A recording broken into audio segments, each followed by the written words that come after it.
Graças a Deus, amados. Louvamos ao Senhor, Mateus. Vamos ficar em pé. Vamos adorar ao Senhor com essa canção. Vamos começar o nosso culto com essa adoração, com esse espírito de louvor. Vamos entregar ao Senhor a nossa adoração nesse momento.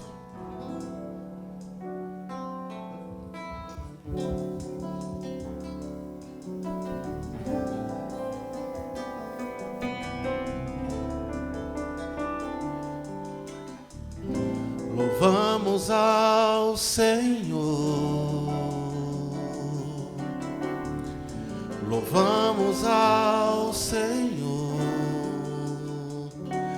adoramos o seu santo monte, nosso amado Pai, seu nome é santo. Mais uma vez. Louvamos ao Senhor, louvamos ao Senhor, adoramos no seu santo monte, nosso amado Pai, seu nome é santo. Louvamos Senhor, pois seu nome é santo, pois seu nome é santo. Louvamos ao Senhor, pois seu nome é santo, pois seu nome é santo. Magnifiquemos ao Senhor, ao Rei que é digno de louvor, excelso, supremo e muito digno de louvor, excelso, supremo e muito digno de louvor. Cristo é a nossa vida, o motivo do louvor em nosso novo coração. Pois morreu a nossa morte, para vivermos sua vida, nos trouxe grande salvação. Cristo é, só a igreja, bem forte. Cristo é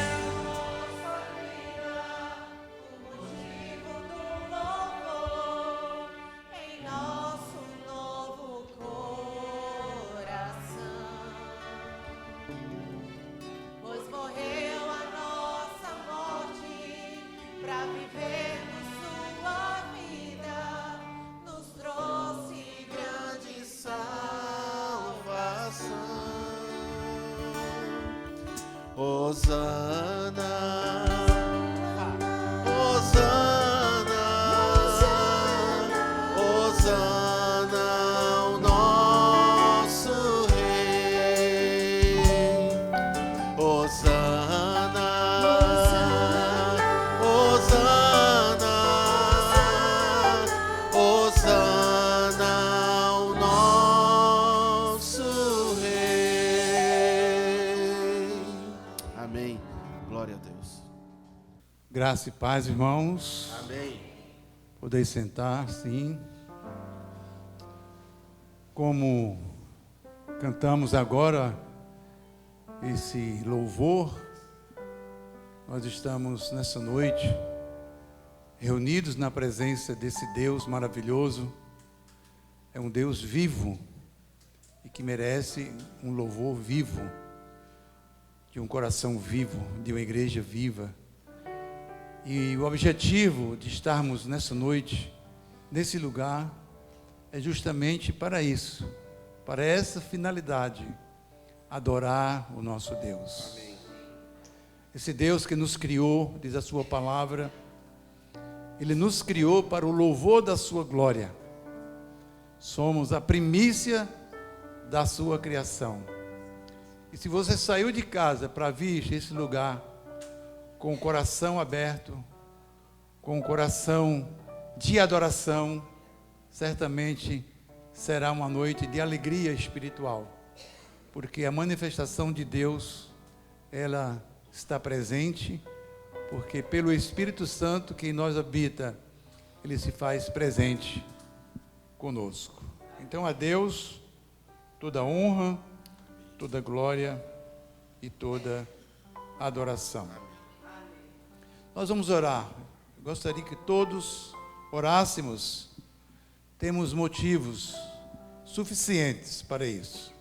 Muita gente doente, criança, com essa gripe, tosse, febre, coisas que às vezes não sabe a origem, mas que tem muita gente assim. Vamos orar também, irmãos, pela paz do planeta.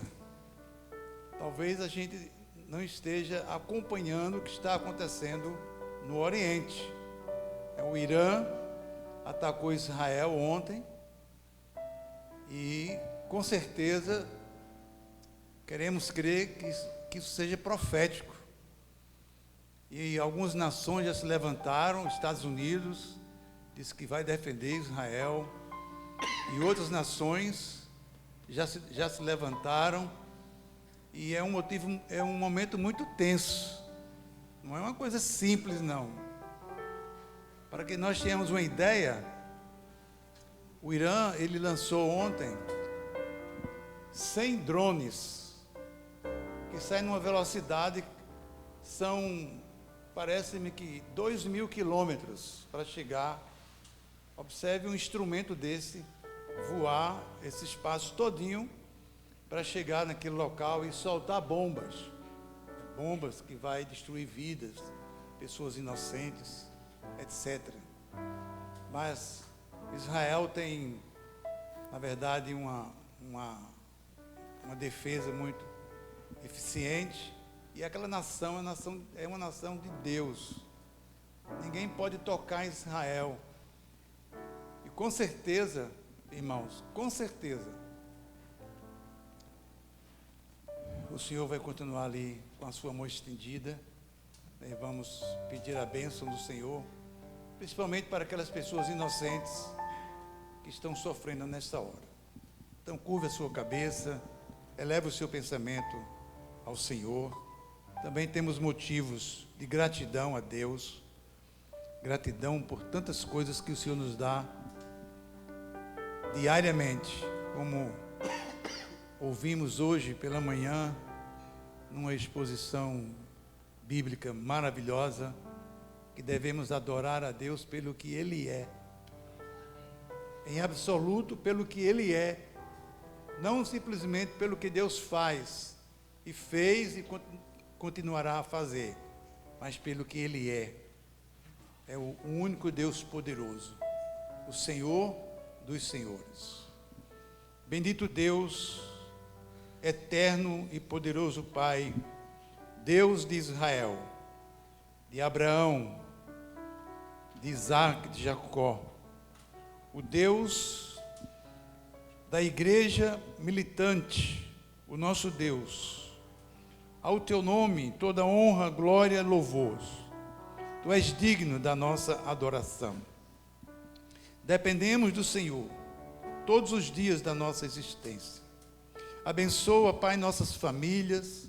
Abençoa a tua igreja militante. Abençoa aqueles irmãos e irmãs que se encontram enfermos. Estenda a tua mão curadora, porque nós cremos que tu és Deus dos milagres, que o Senhor continua operando, curando, fazendo obras maravilhosas na vida do seu povo. Receba o nosso louvor e a nossa adoração nesta noite. Pedimos a bênção do Senhor sobre a nação de Israel. Pai, pelo poder que há no teu nome, repreenda todas essas nações que não têm temor ao Senhor. Repreenda em nome de Jesus. Opere poderosamente ali sobre aquele país e que o nome do Senhor seja glorificado. E nos ajude para que não haja, ó Deus, abençoe para que não haja uma terceira guerra mundial. Em nome de Jesus. Sabemos que o Senhor está no controle de todas as coisas. Nada foge do teu comando. E assim nós oramos, agradecidos, em nome de Jesus. Amém. Vamos adorar o Senhor com o hino 369. Vamos cantar todo o nosso coração. Sentados mesmo, vamos adorar o Senhor.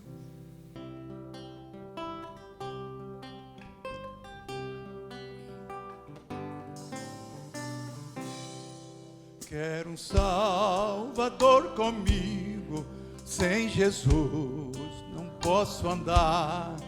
Quero dele estar bem perto, no seu braço descansar, confiando no Senhor, consolado em seu amor. Seguirei o meu caminho, sem tristeza e sem temor. Quero o Salvador comigo, pois tão fraca é minha fé. Sua voz me dá conforto quando me vacila o pé. Confiando no Senhor, consolado em seu amor, seguirei o meu caminho, sem tristeza e sem temor. Quero um Salvador comigo, dia a dia em meu viver, seja em luz ou entre sombras, no conflito ou no prazer, confiando no Senhor, consolado em seu amor, seguirei o meu caminho, sem tristeza e sem temor. Quero um Salvador comigo, sábio e bom pastor, ao passar além da morte, longe de perigo e dor, confiando no Senhor, consolado em seu amor, seguirei o meu caminho, sem tristeza e sem temor.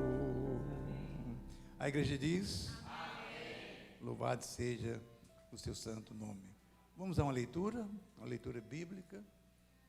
Convido os irmãos, aqueles que puderem e desejarem se colocar em pé. Vamos fazer uma leitura uníssona, todos ao mesmo tempo, de uma forma compassiva. Está certa a palavra assim? Ou lentamente, olhando a pontuação, para ninguém atropelar ninguém. Leiamos. Irmãos, a boa vontade do meu coração e a minha súplica a Deus a favor deles são para que sejam salvos, porque lhes dou testemunho de que eles têm zelo por Deus, porém não com entendimento. Porquanto, desconhecendo a justiça de Deus e procurando estabelecer a sua própria, não se sujeitaram à que vem de Deus. Porque o fim da lei é Cristo, para a justiça de todo aquele que crê. Ora, Moisés escreveu que o homem que praticar a justiça decorrente da lei viverá por ela. Mas a justiça decorrente da fé, assim diz: não perguntes em teu coração quem subirá ao céu, isto é, para trazer do alto a Cristo, ou quem descerá ao abismo, isto é, para levantar Cristo dentre os mortos. Porém, que se diz: A palavra está perto de ti, na tua boca e no teu coração. Isto é, a palavra da fé que pregamos. Se com a tua boca confessares Jesus como Senhor e em teu coração crês que Deus o ressuscitou dentre os mortos, serás salvo. Porque com o coração se crê para a justiça e com a boca se confessa a respeito da salvação. Porquanto a Escritura diz: todo aquele que nele crê não será confundido, pois não há distinção entre judeu e grego, uma vez que o mesmo é o Senhor de todos, rico para com todos os que o invocam. Amém.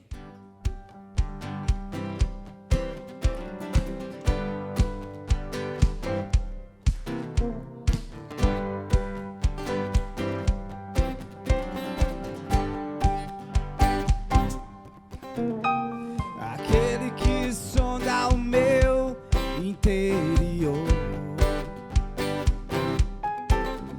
me conhece por dentro, sabe como eu sou.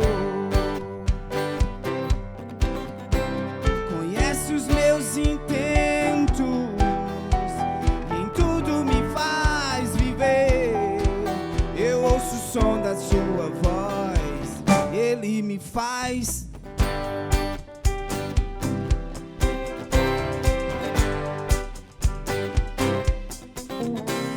Aquele que sonda o meu interior,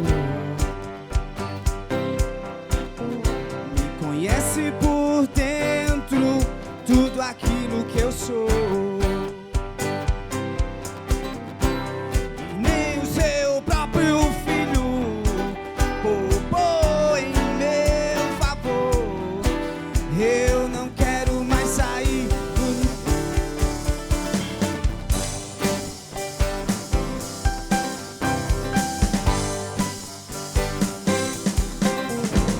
a ele todo o som de todos nós, A Ele todo tom e toda voz cantem glória.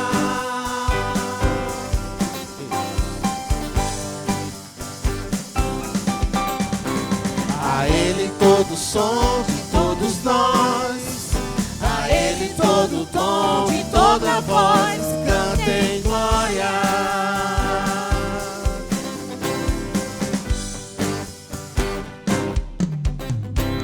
Aquele que sonda o meu interior,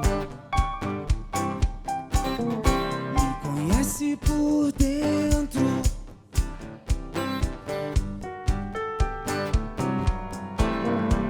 conhece os meus intentos, e em tudo me faz viver.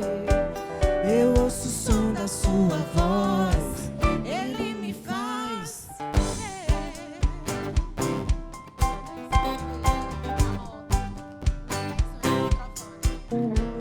aquele que sonda.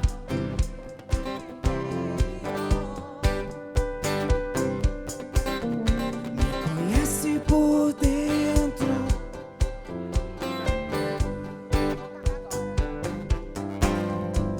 e nem o seu próprio filho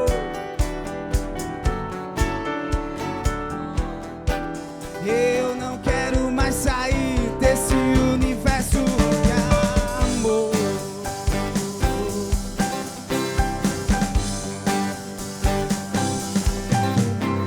A Ele todo o som de todos nós, a Ele todo o dom de toda voz, cantem glória.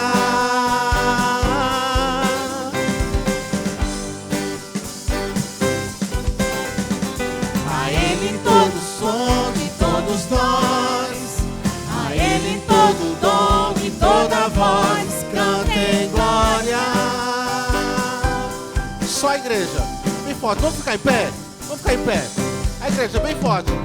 A Ele todo o som de todos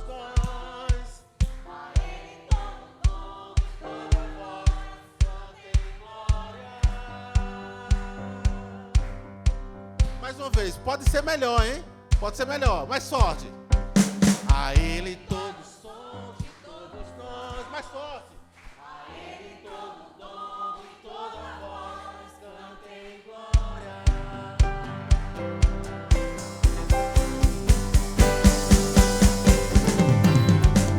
A Ele todo som de todos nós, a Ele todo tom de toda voz, cantem glória,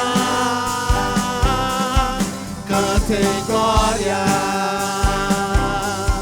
cantem glória, cantem glória, cantem glória. Amém. Glória a Deus.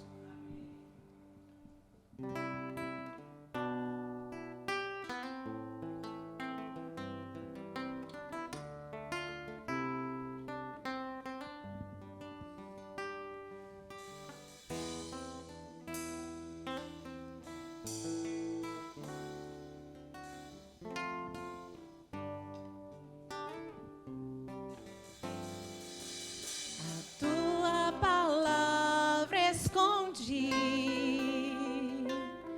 guardada no meu coração, pra eu não pecar contra ti, Senhor. A tua palavra escondi, as minhas vestes no sangue lavei, e das suas águas bebi, pra ser uma oferta agradável a ti, minha vida a ti consagrei.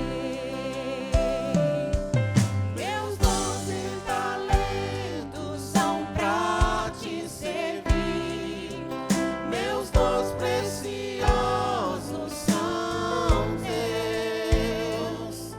Não vejo razão da minha vida sem ti.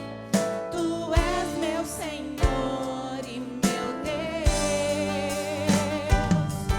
Assim como o fogo refina o ouro, vem tua obra em mim completa,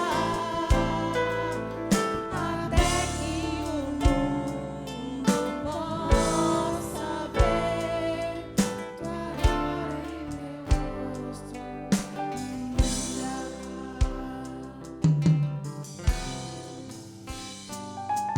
A tua palavra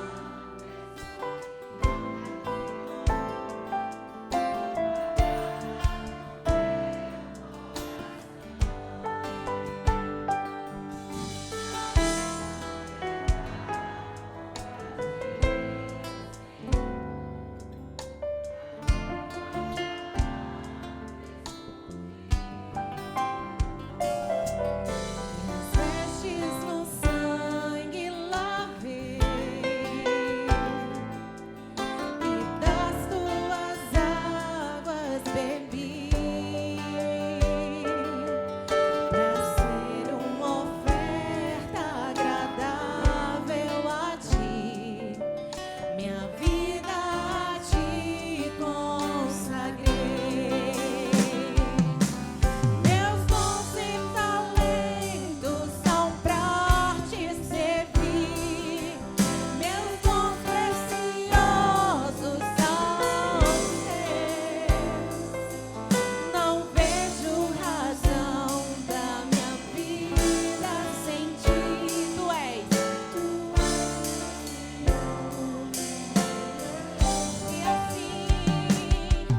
assim como o fogo refina o ouro, vem tua obra em mim completa,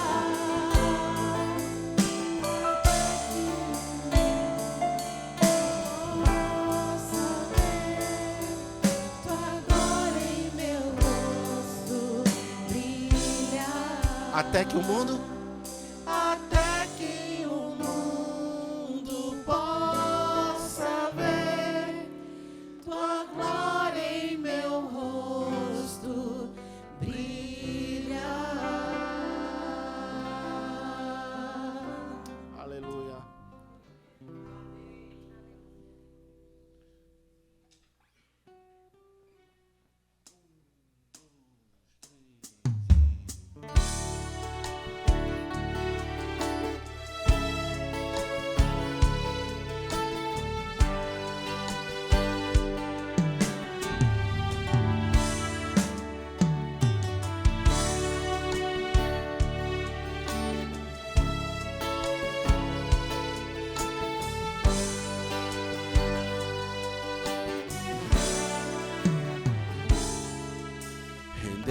a ti adoração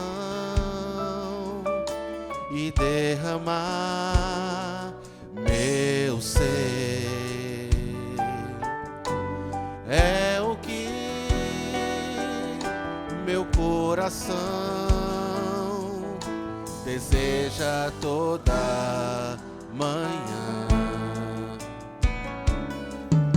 Te imaginar é me inspirar pra te dizer: estou apaixonado cada vez mais por ti. Senhor, tu és incomparável, teu nome é maravilhoso.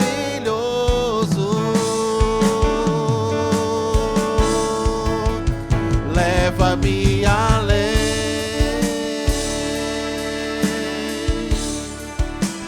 leva-me além,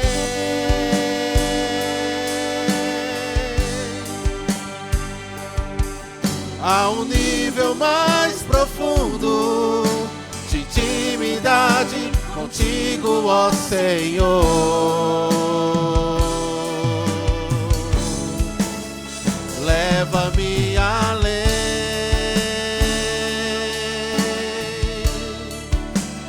leva-me além,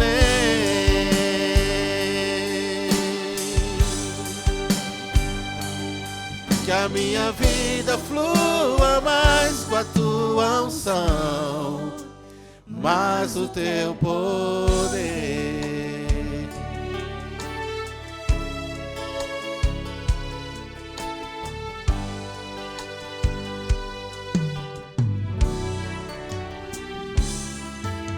Render a ti, a igreja.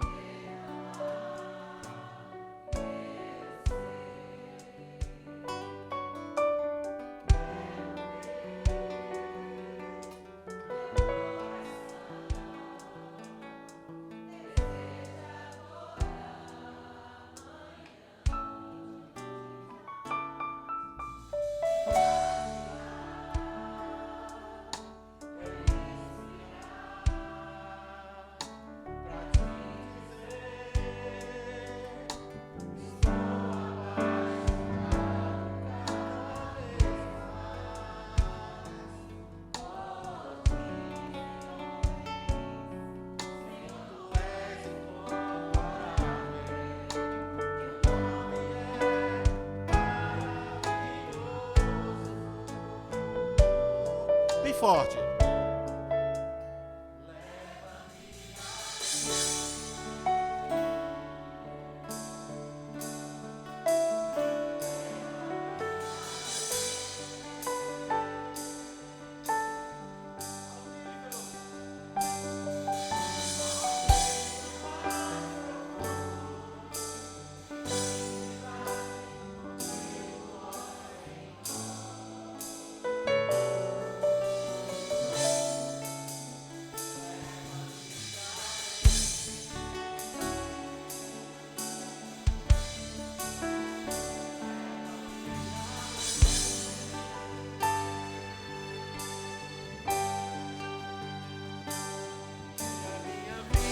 Flua mais com a tua unção, mais o teu poder.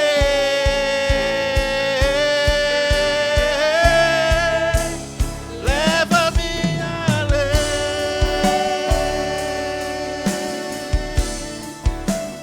leva-me além,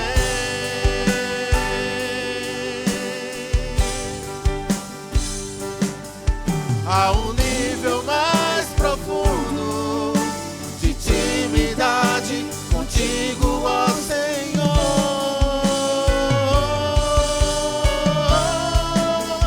Leva-me além,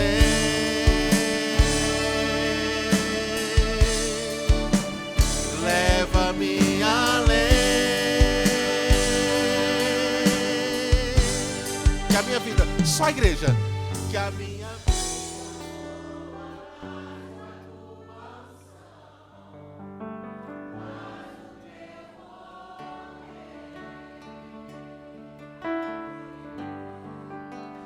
mais do teu poder,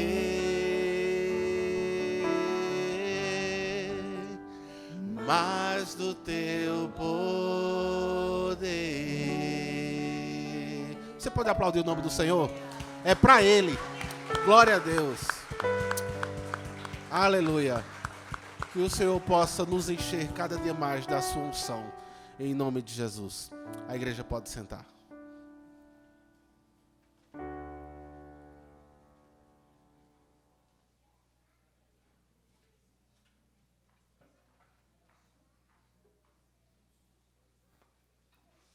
As crianças, para a oração delas. Senhor, graça te damos pelo momento das crianças.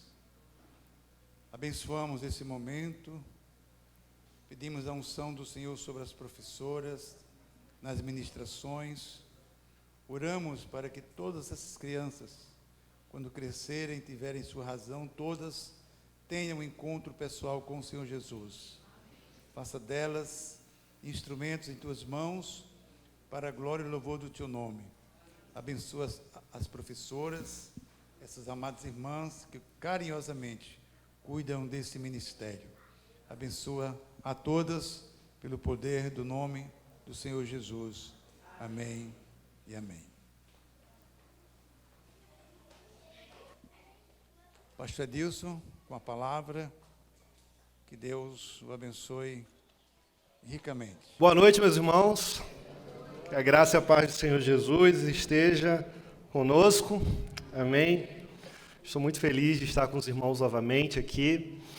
Ontem refletimos um pouco no encontro de jovens sobre desculpa, irmãos, isso nunca acontece, despertador. Mas por que o despertador tocou 7h45? Como eu estava dizendo ontem, deixa eu ver se eu desliguei. Eu já tinha colocado no modo avião, mas eu fui trollado pelo despertador agora. Como eu estava falando, estudamos ontem aqui no nosso encontro de jovens sobre a identidade, refletimos um pouco na perspectiva de Davi enfrentando Golias, sobre algumas fases da vida que nós passamos, enfrentamos, e a gente aprendeu que nós não podemos ser como os outros querem que a gente seja, mas também aprendemos que nós não devemos ser aquilo que nós queremos ser, e por fim entendemos, concluindo, que nós de fato necessitamos ser aquilo que Deus quer que a gente seja. Foi muito bom, tempo precioso. Hoje pela manhã estudamos a carta de 1 Pedro, capítulo 1, dos versículos 1 ao 5. Semana que vem vamos dar continuidade. Apóstolo Pedro ensinando aos irmãos ali na região da Capadócia, a atual Turquia, sobre a importância de olhar para o Senhor, mesmo em meio aos dias difíceis. As adversidades, elas são grandes, mas o nosso Deus, ele é maior. E agora à noite, nós vamos tratar de um outro tema. Quero convidar os irmãos a abrir a palavra do Senhor no livro de 1 Samuel, capítulo 13. Nós vamos estudar todo esse capítulo. Então, eu vou pedir a atenção dos irmãos e eu quero convidar os irmãos para, junto comigo nesse sermão, entrarmos numa viagem.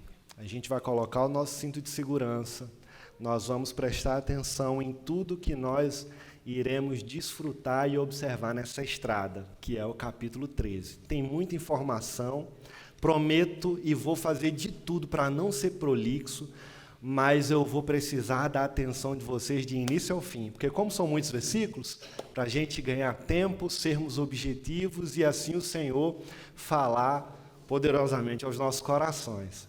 Amém? Eu quero que os irmãos abram em 1 Samuel capítulo 13, fiquem com os olhos atentos no versículo 13, mas deixe-me fazer uma introdução contando uma história para vocês. Eu tenho trabalhado lá em Brasília nos últimos 2 anos com revitalização de igreja, mas antes disso, trabalhando com o pastor Renan, ainda em João Pessoa, lá na IPBE, aconteceu algo muito interessante. Diácono da nossa igreja, ele era presidente da diaconia, ele era síndico do prédio dele. E certa vez o vizinho do prédio dele chegou e falou: olha, já que o senhor é o síndico do prédio, eu preciso ter uma conversa com o senhor, eu não estou aguentando mais, estou cansado. E semanalmente tem acontecido que o meu quintal fica cheio de ovos quebrados. O síndico ouvindo isso, falando, mas rapaz, ele falou, olha, estão jogando do seu prédio e a gente precisa descobrir quem é. O síndico, né, ele temperamento sanguíneo não, hemorrágico, falou, olha, a gente vai resolver isso, não se preocupe, me perdoe, mas me diga de onde que está vindo, mostre para mim a direção, mostra para mim qual é a direção desses ovos aí que a gente vai resolver o problema. Aí o vizinho chegou e falou, olha, está vendo aquela janela ali? Estão jogando daquela janela do segundo andar. Quando o síndico olhou, ele falou, você tem certeza? Ele falou, eu tenho. Ele falou, meu amigo, me perdoe. Era a casa do síndico, era o apartamento do síndico. O filho do síndico, de 6 anos de idade, estava jogando ovos no quintal do vizinho. Olha só a situação. Aí agora o síndico ele sobe, né? Esse irmão, esse diácono vai lá na casa dele, pega o menino dele e fala, como é que pode você jogando ovos no quintal do vizinho? Você está errado.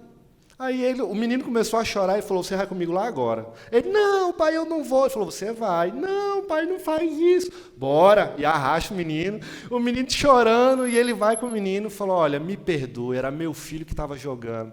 Peça perdão para o vizinho. E ele, não, chorando, o vizinho já constrangido com a situação, fala, não, tudo bem, está resolvido, não tem problema não, está perdoado, já está perdoado. Já descobriu que já está perdoado. Irmãos, situação bem constrangedora daquele garoto, mas ele precisava ser disciplinado. Algo muito interessante é o que vai acontecer em todo esse capítulo que nós vamos estudar hoje. Vamos ler o versículo 13? Olha o que diz a palavra do Senhor. 1 Samuel, capítulo 13, versículo 13, a parte A. Disse Samuel, você agiu como um tolo, desobedecendo ao mandamento que o Senhor, o seu Deus, deu a você. Vamos orar mais uma vez?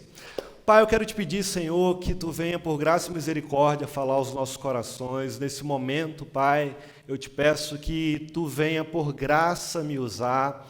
Fale aos nossos corações, porque o que nós necessitamos, única e exclusivamente, é de ouvir a Tua palavra. É dessa forma que eu te agradeço, pelo que Tu irá falar conosco, através desse Teu servo aqui, no nome de Jesus. Amém. Irmãos, observem comigo aqui algo muito interessante que está acontecendo. Saul, ele iniciou o seu reinado. Isso aqui é o início do reinado de Saul, como um homem que confiava plenamente em Deus.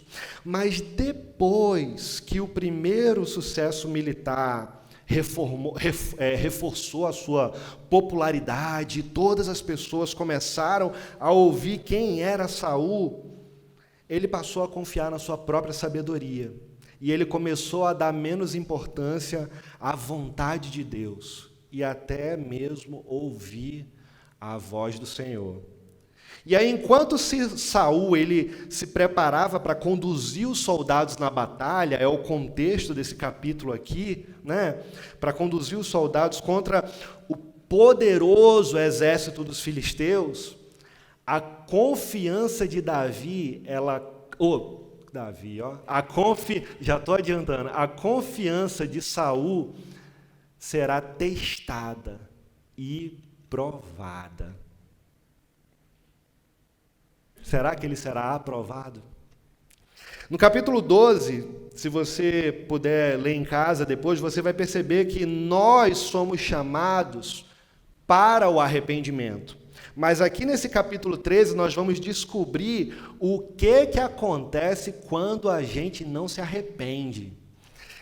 A grande verdade desse capítulo é que Deus, ele disciplina o seu povo. Deus é um Deus de amor, Deus é um Deus de graça, Deus é um Deus de misericórdia, mas ele também disciplina o seu povo. Essa daqui é a grande ideia do capítulo. E como ele nos disciplina? Ou melhor dizendo, quando Ele nos disciplina.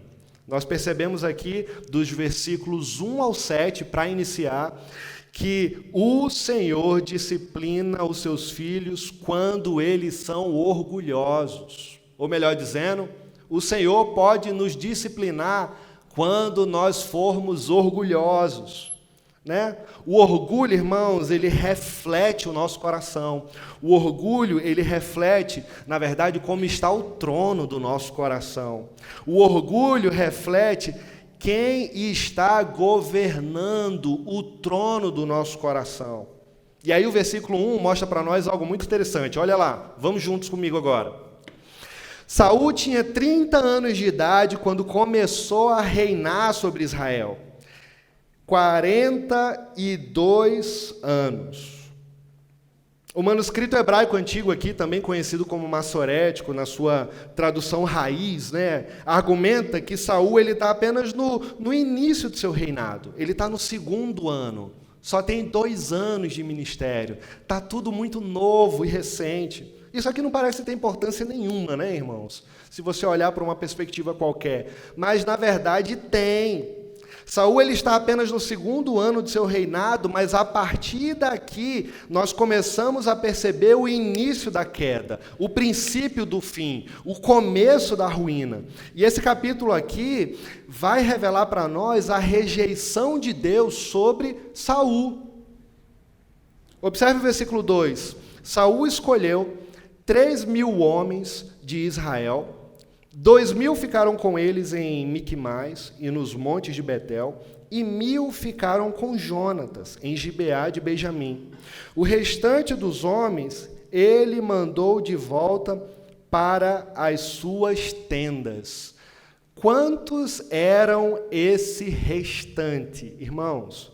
O restante dos homens que ele mandou de volta eram 300.000 homens. E onde que está escrito isso? Capítulo 11, versículo 8.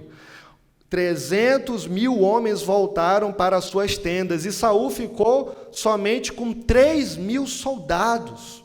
Observe aqui que Saul ele começa a demonstrar uma liderança desastrosa. Parece que ele está bem confiante, né, com a sua estratégia de guerra, porque ele já estava ouvindo o seu nome reverberar por Israel, as pessoas começavam a elogiar o seu governo como rei, mas parece que ele está muito confiante, na verdade, extremamente além da conta.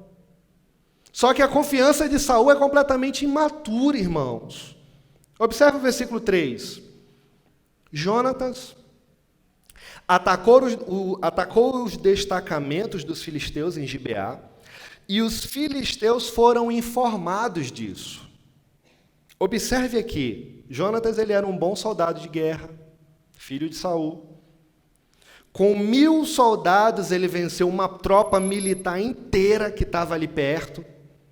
A gente deve admirar a bravura de Jonatas, a sua liderança, né, na frente de guerra. Só que Jonatas não é Saul. Ele não é o rei. Ele é só o filho do rei. Ele é apenas o príncipe. O povo de Israel, irmãos, não pediu tanto um rei. Vocês lembram disso? Capítulo 8. Um rei que lutasse por eles na frente das batalhas. Um rei que governasse Israel como todas as outras nações. E começa a descrever aqui a perspectiva olhando através dos olhos de Jonatas. Será que a vitória de Jonatas aqui aponta para alguma falta de deficiência na liderança de Saul? Definitivamente sim. O capítulo 14 vai responder isso. Agora observe comigo a parte B do versículo 3. Então Saul mandou tocar trombeta por todo o país, dizendo que os hebreus fiquem sabendo disso. Aí olha o recado de Saul agora, versículo 4.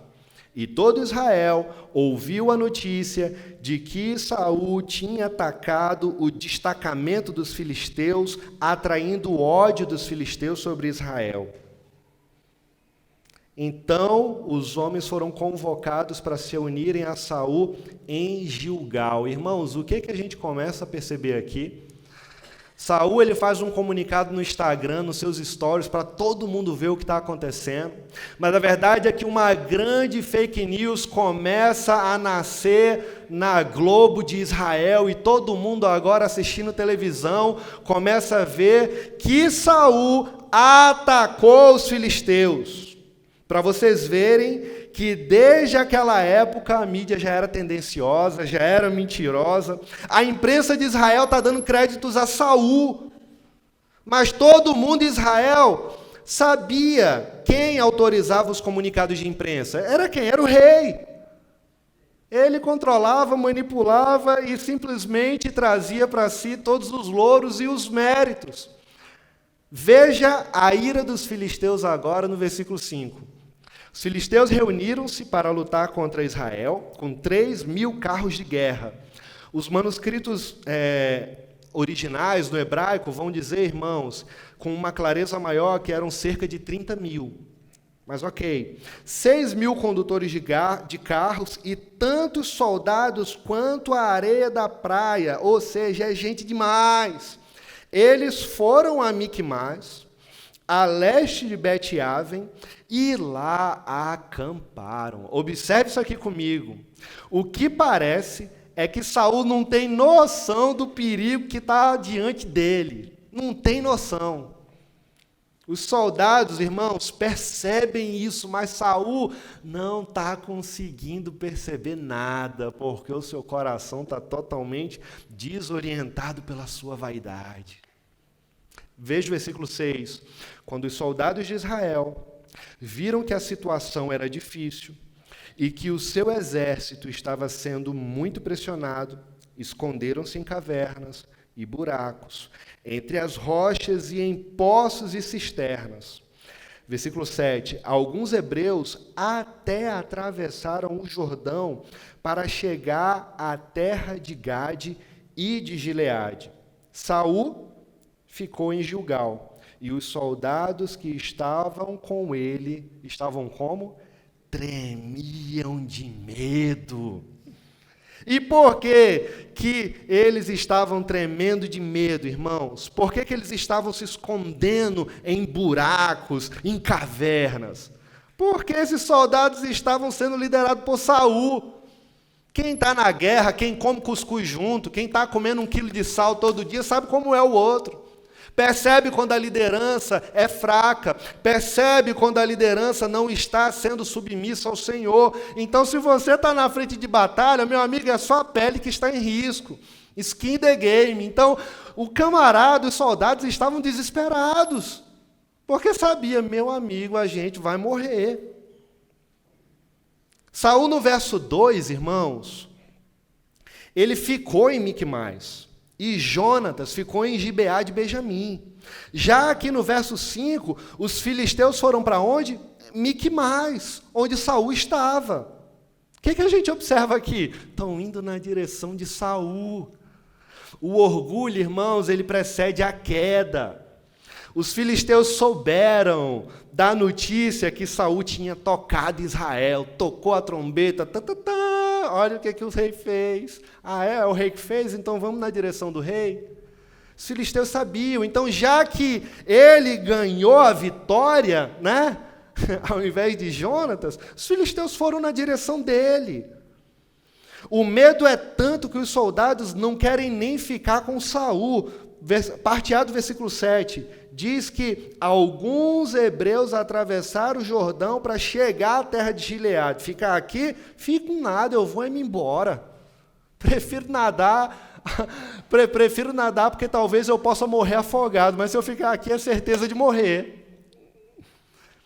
Irmãos, o que a gente começa a observar aqui? O povo vivia o reflexo das suas escolhas. O povo estava vivendo o reflexo do pecado. O orgulho deles era tão grande quanto o próprio orgulho de Saul. Como assim, Edilson? Na verdade, Saul era o reflexo do que estava no coração da nação de Israel. Eles não rejeitaram o Senhor, eles rejeitaram o Senhor e queriam um rei para se gloriar, para se amostrar, para mostrar que eles são iguais a todas as outras nações. Na verdade, os israelitas estavam rejeitando o Senhor, irmãos, e a figura de Saul era apenas um pequeno retrato daquilo que estava no coração da nação de Israel. E mesmo assim, embora Deus não aprovasse, mesmo Deus não querendo, Ele escolheu um rei segundo o coração desse povo incrédulo. Vocês não estão querendo um rei? Então toma um rei. Capítulo 8, versículo 5. Samuel ficou triste, abatido, e o Senhor fala: Samuel, não fique triste, porque a nação, esse povo, não rejeitou a você, eles rejeitaram, na verdade, foi a mim. Um reflexo do que estava no coração desse povo. E Deus permite Saul. E por que Deus permite Saul, então? Ele não queria, e por que ele permite? Porque Deus tem os seus meios, irmãos, de ensinar o seu povo. Em meio às maiores disciplinas é onde nós aprendemos as maiores lições. Uma outra lição que nós aprendemos aqui: o orgulho de Saul precedeu a sua queda. E era só ele que não tinha percebido isso. Sabe de uma coisa? Às vezes o pecado, ele vai cegar eu e você. Às vezes a gente está tão cheio de paixões, desejos ou cobiças que cega. E você não percebe mais aquilo que está na sua frente. Tem gente chacoalhando você para você prestar atenção, acordar. E parece que você não percebe. E às vezes, quando nós percebemos, a gente já está totalmente envolvido nas nossas escolhas, sofrendo a dor das consequências do pecado. O orgulho de Saul começou pequeno, bem pequenininho, mas com o tempo esse orgulho foi crescendo, foi tomando proporções maiores, e agora ele toma crédito de batalhas que nem ele tinha enfrentado, mas o crédito era dele.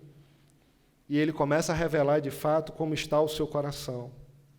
E tomar crédito pela realização de outros feitos vai revelar também como está o nosso coração. Talvez a gente não esteja por aí, né, desfilando como Saul, se gloriando por aquilo que a gente não fez, postando nas redes sociais para que todo mundo saiba que a gente é bom, postando lá nos stories as coisas que a gente não fez, mas diz que faz. Mas ainda assim, o meu e o seu coração, irmãos, pode estar totalmente cheio de orgulho. Vocês lembram de Tiago e João? Ô, briga feia, eles queriam estar sentados, né? Um do lado direito, outro do lado esquerdo de Jesus, porque eles se achavam espirituais demais. Mas às vezes a gente age igual também. Não somos diferentes. A verdade é que muitas vezes nós estamos no trono do nosso próprio coração. Os discípulos, eles ficam calados, né, quando ouvem Tiago e João, querendo um ficar à direita, outro à esquerda, está todo mundo calado. Mas, na verdade, está todo mundo calado querendo matar aqueles dois, porque também o coração deles está cheio de inveja. Eu acho difícil, irmãos, a gente ir para uma guerra como Saul, né? Não tem como, a gente vive num país laico. Na verdade, as guerras nem acontecem mais como antigamente, na proporção de antigamente, mas nós estamos vivendo uma guerra iminente agora entre Israel, por exemplo, e Irã. Começou tudo na faixa de Gaza. Mas a verdade é que, se nós não olharmos para os nossos corações e sondarmos ele, possivelmente um câncer vai nascer de maneira silenciosa, escondida, discreta, serena e muitas vezes até acariciando.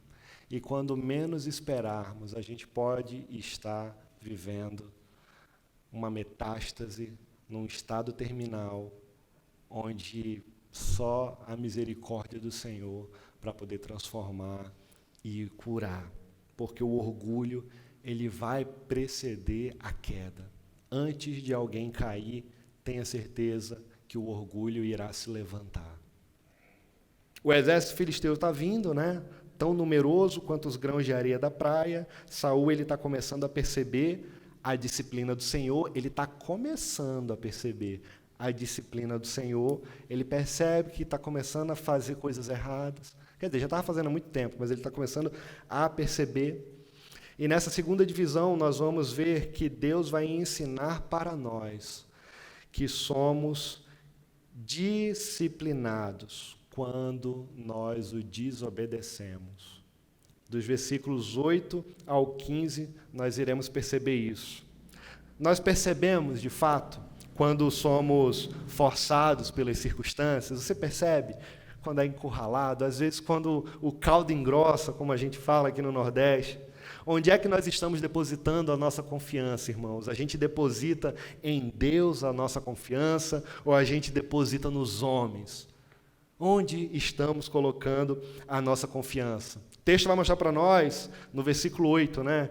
Ele diz que Saul esperou 7 dias, o prazo estabelecido por Samuel, mas este não chegou em Gilgal. E os soldados de Saul começaram a se dispersar. Eu vou ler na narrativa aqui a sequência dos versículos, porque como o texto ele é autoexplicativo, eu não preciso parar muito, como eu parei, por exemplo, hoje de manhã. Então, vamos acompanhar a narrativa do próprio texto e ele mesmo vai respondendo. E aí, olha o que Saul faz, versículos 9 e 10 agora. E ele ordenou, Samuel está demorando, né? Tragam-me o holocausto e os sacrifícios de comunhão. Saul, então, ofereceu o holocausto. Quando terminou de oferecê-lo, Samuel chegou e foi saudá-lo. Perguntou-lhe Samuel, o que você fez? E Saul respondeu, quando eu vi que os soldados estavam se dispersando e que não tinha chegado no prazo estabelecido e que os filisteus estavam reunidos em mim, que mais eu pensei? Versículo 12. Agora os filisteus me atacarão em Gilgal e eu não busquei o Senhor. Por isso, senti-me obrigado a oferecer o holocausto. Mais uma vez, irmão, Saul colocando a carroça na frente dos bois. Mais uma vez, Saul se precipitando. Versículo 13. Disse Samuel, você agiu como um tolo, desobedecendo ao mandamento que o Senhor, o seu Deus, deu a você. Se tivesse obedecido, ele teria estabelecido para sempre o seu reinado sobre Israel. Irmãos, as nossas atitudes geram consequências. Observa o versículo 14, veja o que Samuel disse. Mas agora o seu reinado não permanecerá. O Senhor procurou um homem segundo o seu coração e o designou líder do seu povo, pois você não obedeceu ao mandamento do Senhor. É nessa vez aqui, nesse versículo, que pela primeira vez, nós ouvimos Davi ser mencionado indiretamente, um homem segundo o coração de Deus. Aqui, Deus já tinha pré-estabelecimento acerca de Davi para ser o próximo rei de Israel. Versículo 15. Então Samuel partiu de Gilgal e foi a Gibeá de Benjamim, e Saul contou os soldados que estavam com ele. Quantos soldados eram? Cerca de 600. Quantos soldados Saul tinha no início? 2.000. Quantos soldados foram embora? 1.400. Ou seja, a casa caiu, o exército está desmoronando. Olha o desespero. Vamos entender agora um pouco, irmãos. Vamos entender um pouco melhor o que a gente acabou de ler aqui, certo? A gente percebe, irmãos, aqui, entendendo melhor sobre o pecado da desobediência de Saul. O que está acontecendo? No Velho Testamento, Deus ele faz uma separação clara, né, entre os sacerdotes e todos os demais, incluindo reis. O trabalho de um sacerdote é oferecer sacrifícios diante do Senhor no Santo dos Santos, orar diante de Deus, intercedendo pela nação, pelos pecados dos outros. E Saul não era sacerdote, Saul era rei. Vocês lembram do rei Uzias? Foi inventar de fazer isso. O camarada era rei, mas foi inventar de oferecer sacrifícios onde ele não deveria, colocando a carroça na frente dos bois. O que o Senhor fez? Justiça do Senhor veio sobre ele e uma lepra veio sobre o seu corpo. Saul deveria ter obedecido Samuel, como está escrito no capítulo 10, versículo 8. Quando Samuel havia instruído Saul, a esperar por ele. Falou, olha, você está indo para a guerra, mas espera que eu vou chegar. Capítulo 10, versículo 8. E aí, quando ele chegasse, ele ia fazer sacrifício, ele ia orar ao Senhor, pedir a direção do Senhor para saber o que poderia ser feito na guerra. Mas o que Saul faz? O contrário. Ele mesmo oferece sacrifício, versículo 12. E assim como Saul, esse é o problema de muito crente, que não entende o que é submissão e não tem a motivação correta nos seus corações. Veja, irmãos, aqui como é que estava o coração de Saul. Olha só a hipocrisia de Saul no final do versículo 10. Ele cumprimenta Samuel cordialmente, esperando que Samuel abençoe ele. Oh, Samuel, Pai do Senhor, você chegou. Oh, meu profeta amado, que bom que você chegou aqui na guerra, a gente estava esperando por você. Ele chega todo sonso, irmãos. E aí no versículo 11 a gente vê que Saul culpa os outros e não a ele mesmo. Olha a omissão dele aqui. Ele culpou Samuel porque demorou e culpou os soldados porque estavam abandonando ele. Olha só. Olha o que ele diz. Quando vi que os soldados estavam se dispersando e que não tinha chegado no prazo, como é? Meus irmãos, Samuel, ele chegou no mesmo dia. Ele disse que chegaria no 7º dia. Não importa se é manhã, tarde ou noite. 7º dia é 7º dia. Ele chegou no prazo. Mas essa expressão de Saul aqui, quando vi, demonstra que ele estava andando, irmãos, por sinais e não por fé em Deus. Saul disse no versículo 12, a parte B do versículo 12, que foi obrigado a oferecer sacrifício. Obrigado? Será? Por que ele não se sentiu obrigado a chamar os outros oficiais, né, e juntos clamarem a Deus em oração pela sua ajuda? Senhor, tenha misericórdia de nós.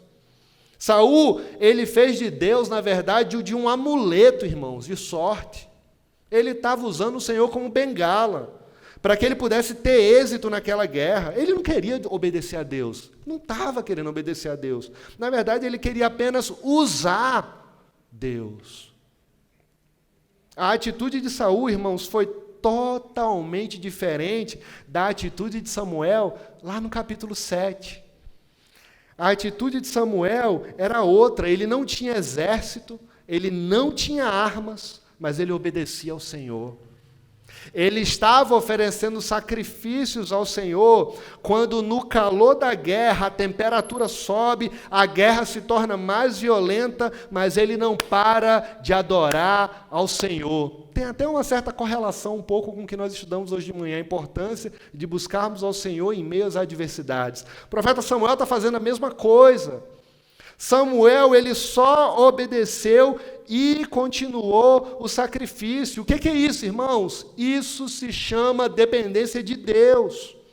E Saul, forçado pelas circunstâncias, ele começa a desobedecer ao Senhor. E vejam comigo aqui, né, alguns homens que também passaram por situações difíceis, mas não desobedeceram à palavra de Deus nas Escrituras. Quem, por exemplo? Você olha para Abraão e Isaac subir no Monte Moriá. Isaac está vendo lá todos os materiais para o sacrifício, eles estão subindo, e ele fala: pai, cadê o cordeiro? Não tem cordeiro aqui não, a gente está com tudo, só está faltando cordeiro. O que Abraão faz? Meu filho, o Senhor providenciará para si. Mas o que ele faz? Ele permanece na dependência do Senhor, caminhando, subindo o Monte Moriá, e lá em cima ele coloca Isaac como sacrifício, mas ele não deixa de ser dependente do Senhor e da sua palavra. A sua fé era tão grande que quando Isaac pergunta, ele responde: o Senhor providenciará para si, meu filho. O que nós podemos dizer também de José, fugindo da esposa de Potifar. Irmãos, a palavra do Senhor diz que a gente precisa fugir da tentação e não enfrentá-la. Mas por vezes a gente cai, infelizmente. Mas nós vemos aqui a atitude de José fugindo diante Provavelmente a mulher devia ser muito bonita, porque ninguém ia fugir assim de uma mulher feia querendo agarrar, beijar, abraçar. E ele, por temor ao Senhor, foge. Então, se fosse feia, também fugia. Mas, enfim, vocês entenderam.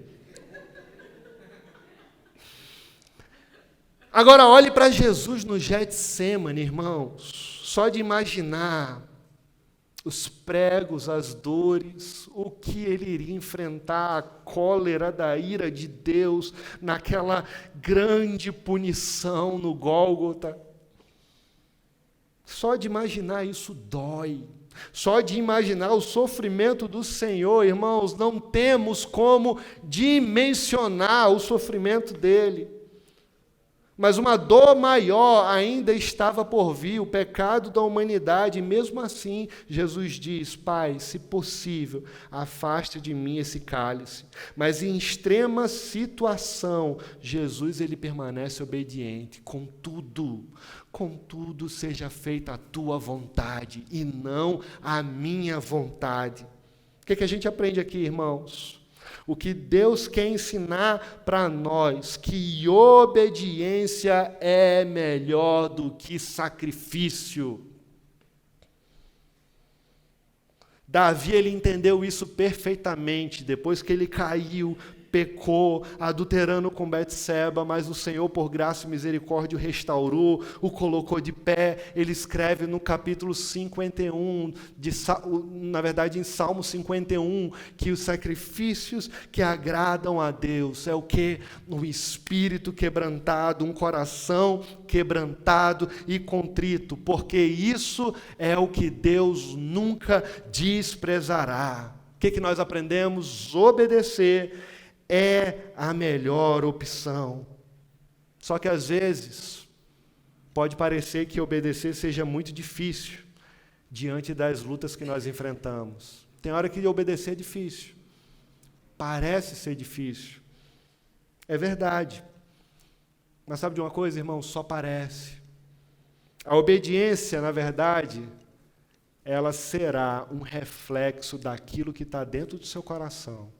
Se você obedece, é porque, na verdade, está colocando para o lado de fora aquilo que está plantado do lado de dentro. Se você tem 2 leões, eu gosto dessa ilustração, né? Os 2 estão em jaulas diferentes aqui, você dá você dá vegetais para um comer e você dá carne para o outro comer. Depois de um mês, se você me perguntar qual é o que está mais forte, obviamente que é o que tem comido carne durante todo o mês. Por quê, irmãos? Porque ele está alimentado e fortalecido com os nutrientes que ele precisa, que o seu instinto necessita. Da mesma forma, sou eu e você na caminhada cristã. Ler a Bíblia e ficar menos nas redes sociais vai nos fortalecer diante de Deus. Orar mais, reclamar menos. Eita, que isso é difícil às vezes. A gente vai começar a ter mais intimidade com Deus. Se a gente começar a confessar os nossos pecados, ao invés de tentar esconder eles debaixo do tapete, nós alcançaremos graça e misericórdia diante do Senhor. Da mesma forma, irmãos, que a carne alimenta o leão e deixa ele forte, o Senhor também vai nos fortalecer através da sua palavra. Jesus disse que a gente ia ter luta, que a gente ia ter perrengue, que nós passaríamos por provações, aflições, mas ele também prometeu que estaria conosco todos os dias até o fim dos tempos. A gente não está só. Você não está sozinho em meio às suas adversidades. E com a falha de Saul nessa segunda divisão, a gente descobre que Deus ele não estava buscando apenas obediência dele. Não era só uma questão de obedecer por obedecer.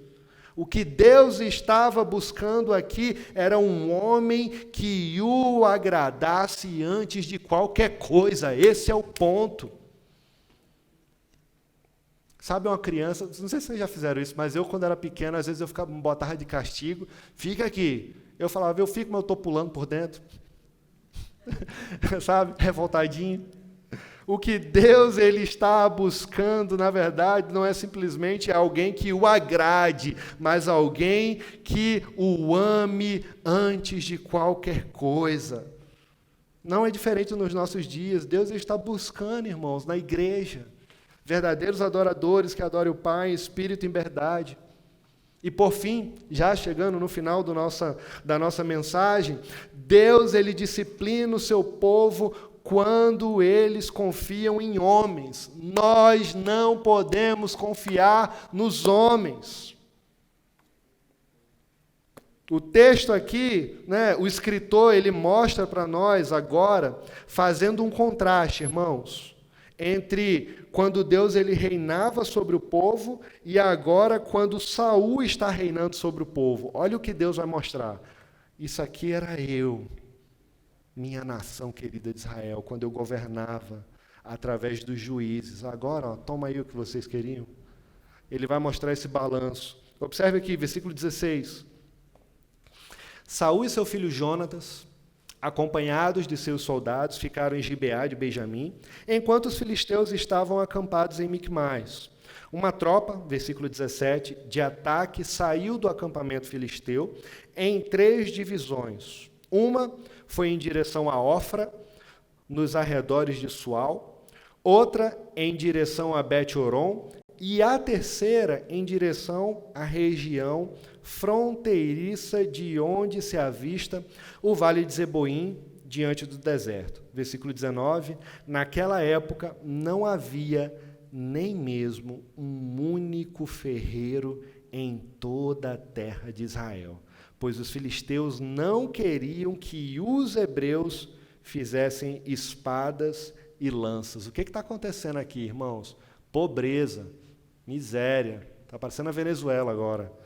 Israel estava vivendo uma época de opressão, de escassez, os filisteus estavam dominando os israelitas. E essa época aqui, de 1 Samuel capítulo 13, é uma época de ascensão da era do ferro, onde quem tinha domínio do ferro tinha um poder bélico e econômico maior. Isso era a tecnologia deles. No final do capítulo 7, o texto diz que os filisteus, final do capítulo 7, período que o Senhor estava governando através dos juízes. Samuel era o juiz de Israel, profeta do Senhor. O capítulo 7 mostra que os filisteus foram dominados e não voltaram a invadir o território de Israel, porque a mão do Senhor esteve contra os filisteus durante toda a vida de Samuel.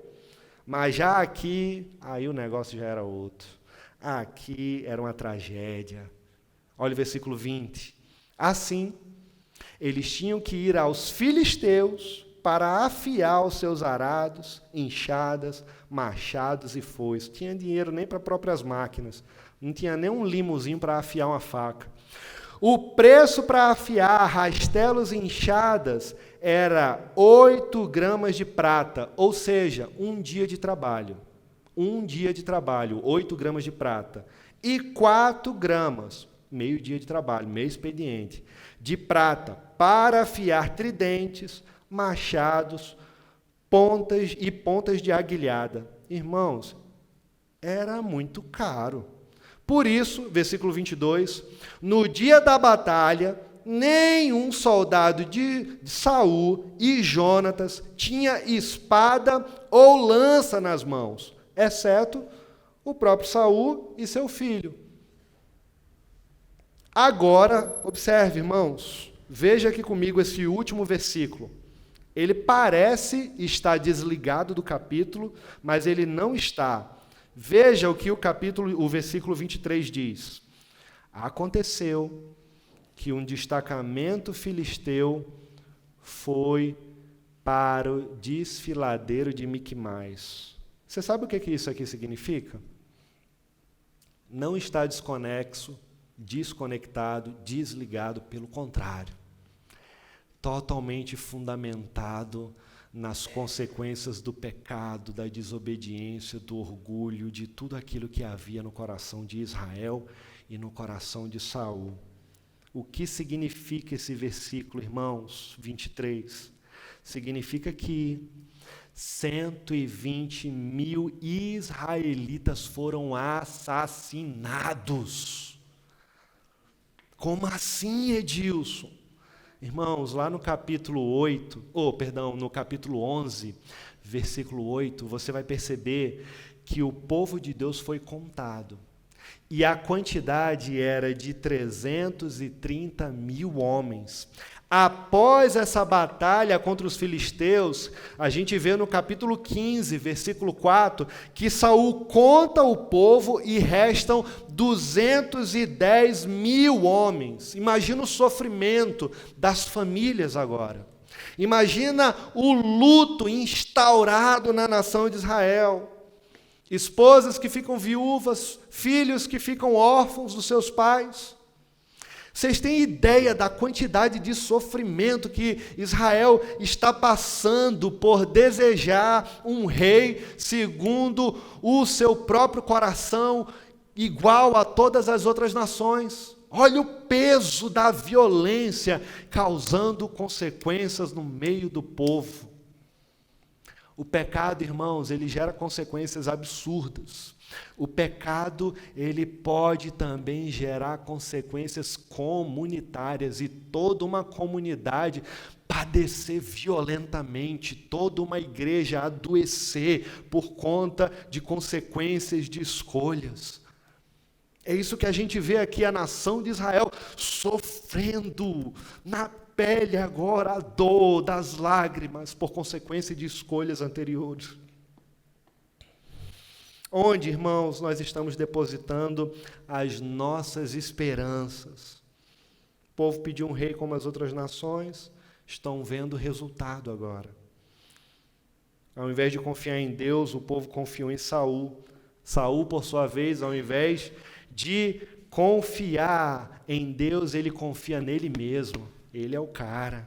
As pessoas aqui não estão olhando para cima, na verdade, você percebe que as pessoas estão olhando para os lados, deixam de olhar para o Senhor.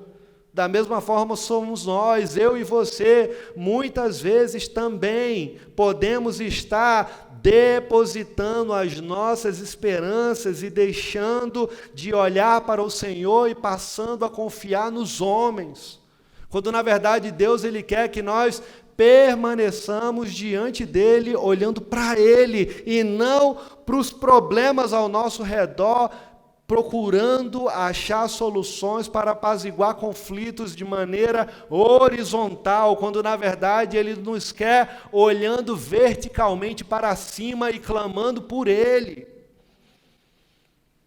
O profeta Jeremias, ele disse assim, Jeremias capítulo 17, versículos 5, 7, assim diz o Senhor, maldito é o homem que confia nos homens, que faz da humanidade mortal a sua força, mas cujo coração se afasta do Senhor. Entretanto, ele diz, mas bendito é o homem cuja confiança está no Senhor, cuja confiança nele está. Irmãos, Israel aqui está sendo disciplinado por Deus porque rejeitou o Senhor como rei e passou agora a confiar no rei Saul como se ele fosse o Salvador. Se a gente depositar todas as nossas esperanças nos homens, nós estaremos adorando um ídolo. A verdade é que ídolos podem quebrar. Ídolos quebram. O nosso coração ele vai ser quebrado também em algum momento. Não somos diferentes. Obviamente que a gente deve confiar em algumas pessoas, é claro. Não estou dizendo que nós não podemos confiar, nós precisamos também, porque a caminhada cristã ela é feita de construção de relacionamentos profundos.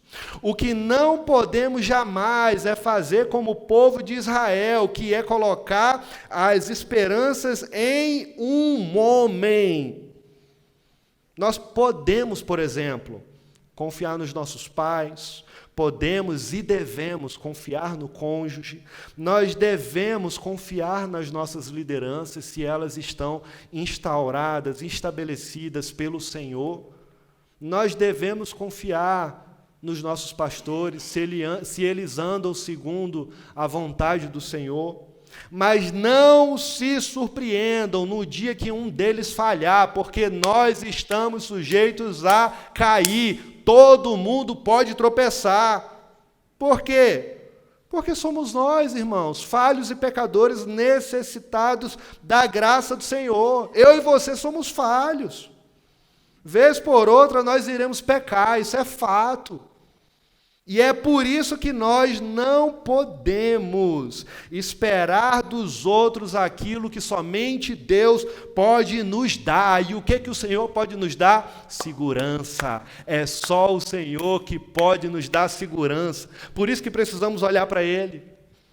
Nós precisamos colocar as nossas confianças e esperança em Deus, confiar somente nele.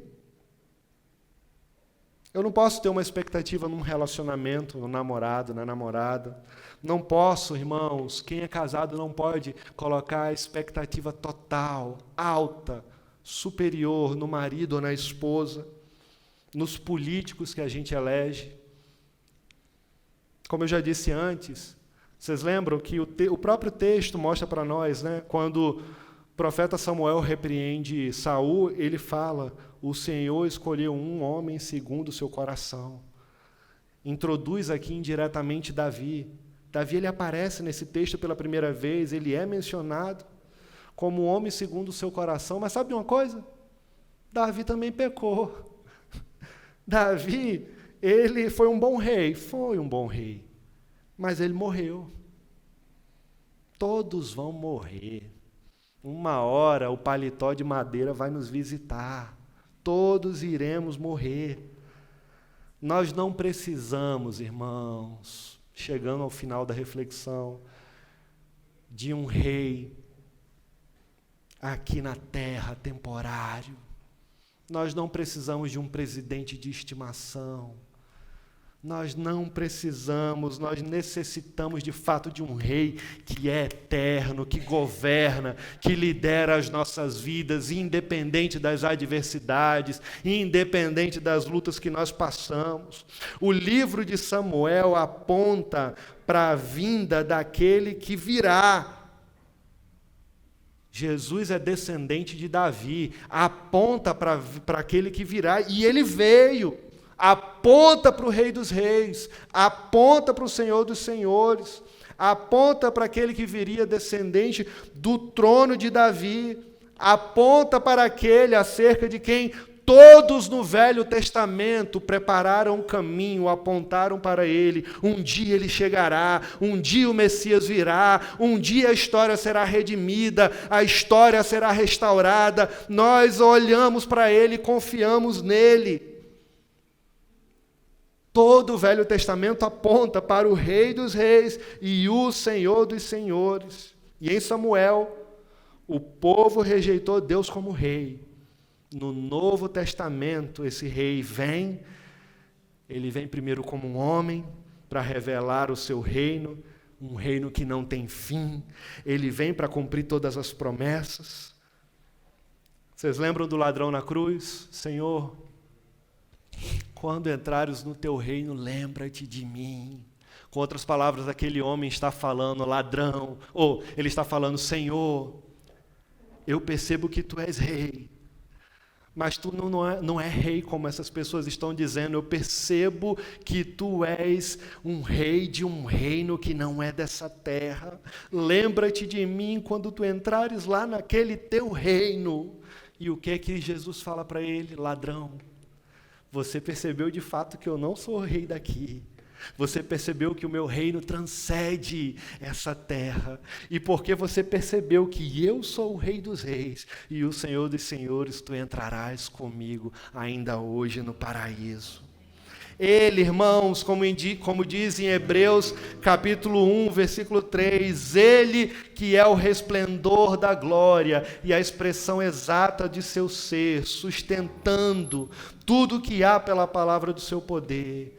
Depois de haver realizado as purificações dos pecados, Ele se assentou à direita de Deus, da majestade nas alturas. 1 Pedro capítulo 3, o qual, havendo subido ao céu, reina à direita de Deus, e a ele estão sujeitos todos os anjos, autoridades e poderes. Quem é esse, irmãos? Esse é o nosso Jesus. Esse é o nosso Rei. Chegará um dia, irmãos, que nós vamos partir dessa vida para outra. Pode ser que Jesus volte antes, mas pode ser que eu morra amanhã, pode ser que eu parta nessa madrugada, mas que privilégio participar desse momento épico na história. Vai chegar o dia, aquele grande dia, que o Rei Jesus, ele levará a sua igreja e todos obedecerão ao Senhor, se prostrarão diante dele e reconhecerão que ele é o Rei dos reis e Senhor dos senhores para todo o sempre. Você já pensou em nunca mais viver certas coisas? Nunca mais viver pecado? Olha só, nunca mais sentir a dor do sofrimento, nunca mais cair lágrima de tristeza nos seus olhos, nunca mais você vai sentir medo, vergonha, muito menos a dor. Isso serão apenas lembranças da vida que a gente teve aqui. Frustração, decepção, rejeição, abandono. Quando Cristo voltar, irmãos, Ele vai retirar do poder todos os governos ímpios, Ele vai estabelecer um reino de paz, de justiça, onde a sua influência será eterna sobre nós. Já concluindo, eu já falei 3 vezes isso, agora é de verdade. É verdade que Deus, Ele disciplina, irmãos. E por vezes Ele vai nos disciplinar. Mas sabe por que Ele faz isso? Porque Ele ama eu e você. O Senhor só disciplina a gente porque Ele nos ama. Vocês lembram do irmão lá da nossa igreja? Quando ele voltou para casa com seu filho, o filho dele chorava, ele sentou calmamente, já tinha passado aquela raiva, né, inicial. E ele falou: filho, você sabe por que papai levou você lá embaixo para conversar com o vizinho? Porque você precisa reconhecer os seus erros. E eu precisava disciplinar você. Você vai ser disciplinado. Você precisa ser corrigido.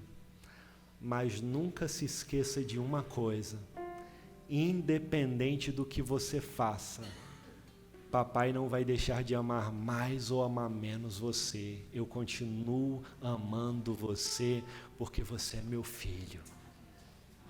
Da mesma forma somos nós, irmãos, diante do Senhor.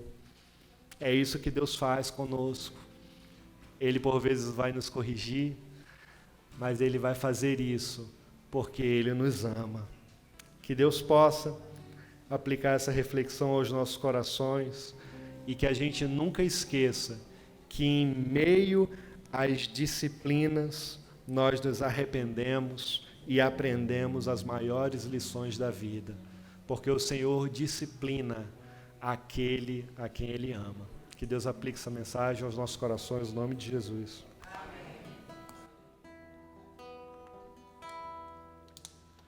Quando em cativeiro te levaram de Sião, os teus sacerdotes prantearam de aflição. Foi como morrer de vergonha e dor, Caminhava triste o povo forte do Senhor a Jerusalém, porque deixastes de adorar o Deus vivo que em tantas batalhas te ajudou. Chora Israel num lamento só. Talvez Deus se lembre do bichinho de Jacó. Chora Israel, Babilônia não é teu lugar. Clama ao teu Deus, Ele te ouvirá, do inimigo te libertará. Chora Israel, Babilônia não é teu lugar. Clama ao teu Deus e Ele te ouvirá. O inimigo te libertará. A Jerusalém, porque deixaste de adorar Deus vivo que em tantas batalhas te ajudou. Chora Israel, um lamento só. Talvez Deus se lembre do bichinho de Jacó. Chora Israel, Babilônia não é teu lugar. Clama ao teu Deus, Ele te ouvirá, do inimigo te libertará. Chora Israel, Babilônia não é teu lugar. Clama ao teu Deus e Ele te ouvirá, do inimigo te libertará.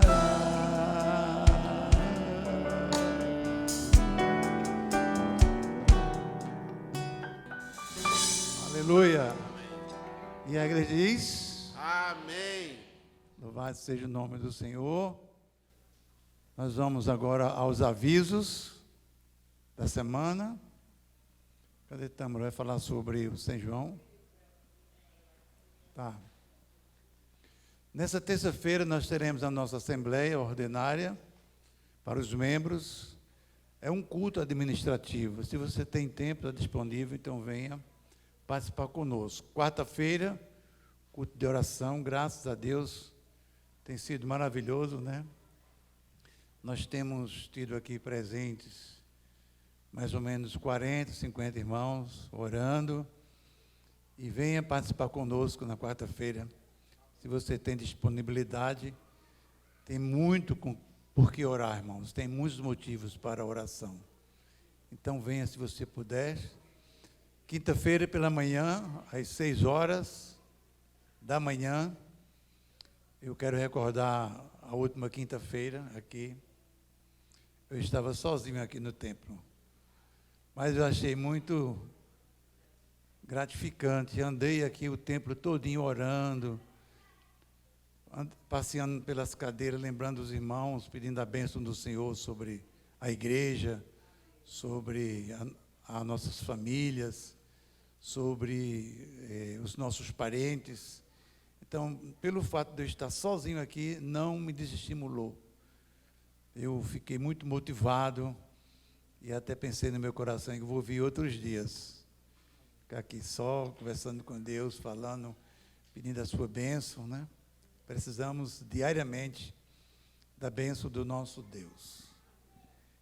E no sábado, nosso culto, congrega jovem, nosso querido Edilson estará conosco esses 3 últimos finais de semana. Ele virá no sábado, também no domingo pela manhã, estará conosco. Também foi uma mensagem maravilhosa de 1 Pedro, vai continuar 1 Pedro. E à noite, também trazendo uma reflexão belíssima, que falou ao meu coração, de fato, o que Deus tinha preparado nessa noite. Irmãos, para ir embora, é? Você está fazendo assim para ir embora? Sim, tem um aconselhamento bíblico. Se porventura você precisa de uma palavra, de um aconselhamento, agenda com Mateus. É uma figura ali. O saciar. Faça a sua doação, traga um alimento não perecível. De fato, esse é um departamento muito importante para a igreja, porque tem assistido muita gente que precisa de uma cesta básica, e com certeza Deus estará sempre abençoando aqueles que têm o coração generoso, que pode trazer alguma coisa para esse ministério. Vem aí o São João com Cristo, hoje tivemos lá, hoje à tarde. Está muito lindo esse lugar, é do irmão, da nossa irmã ali, Sebastiana, né? Ele investiu bastante nesse local aí, está muito lindo e bem ventilado. Eu quero dizer aos irmãos que a estrada é tranquila. A estrada é tranquila, é pavimentada, é um tapete até lá. E não tem errada, não precisa nem de GPS. É Malhada de Pedra. Chegou em Malhada de Pedra, todo mundo sabe onde fica, passa ali pelaquela lagoa, entra à direita, depois pega a esquerda, anda uns 20 metros, chega na chácara. Então já tem mais ou menos 100 pessoas, não é isso, cadê Tâmara? Já tem 100 pessoas que irão participar. Estará conosco o Sal da Terra, o grupo Sal da Terra, que vai estar ministrando, e também Marcos estará louvando e ministrando a palavra ao nosso coração, e com certeza será uma noite especial. Está faltando o chá das mães aí?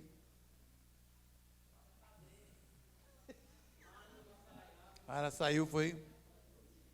Então, a nossa cantina está no 1º andar. Então, nós temos cachorro quente, suco, pudim, tem mais alguma coisa? Picolé, tem não? Cuscuz com leite, nada. Sopa. Irmãos, Deus nos abençoe, conceda uma semana de paz e de bênção. Estejamos orando uns pelos outros.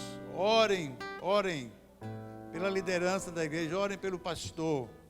Estejamos apresentando ao Senhor, cada dia, nas nossas necessidades. Nós precisamos estar orando uns pelos outros. Gente precisa de gente. E nós precisamos de oração. Amém? Vamos ficar em pé. E vamos à bênção. E depois vamos para o 1º andar. Que a graça do Senhor Jesus Cristo e o amor de Deus, a comunhão do Espírito Santo seja com todos nós.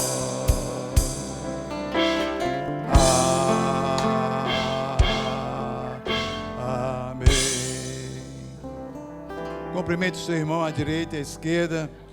Convide-o para ir ao 1º andar participar da nossa cantina.